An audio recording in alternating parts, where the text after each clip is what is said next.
പരിശുദ്ധാത്മാവിൻ്റെ സാന്നിധ്യം നമ്മൾ മറന്നു പോകരുത്.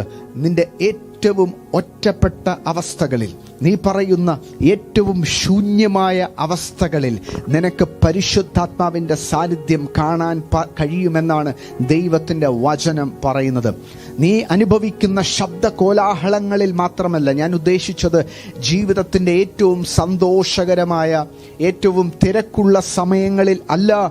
നീ അനുഭവിക്കുന്ന ഏകാന്തതയ്ക്കകത്തും ഒറ്റപ്പെടലുകൾക്കകത്തും വേദനാജനകമായ അവസരങ്ങൾക്കകത്തും നീ ദൈവത്തിലേക്ക് ദിവസങ്ങളിൽ ആശ്രയിക്കുമെങ്കിൽ നിനക്ക് പരിശുദ്ധാത്മാവിൻ്റെ സ്പർശനവും പരിശുദ്ധാത്മാവിൻ്റെ ശബ്ദവും ഈ ദിവസങ്ങളിൽ നീ കേൾക്കാൻ പോവുകയാണ്. കാരണം പരിശുദ്ധാത്മാവിനെ അന്വേഷിക്കുവാൻ ആരും അമ്പരചുംബികളായ കെട്ടിടങ്ങളിലും പള്ളികളിലും പോകാൻ ദൈവത്തിൻ്റെ വചനം പറഞ്ഞിട്ടില്ല. ദൈവത്തിൻ്റെ ആത്മാവ് വസിക്കുന്ന മന്ദിരമാണ് നിന്റെ ശരീരം.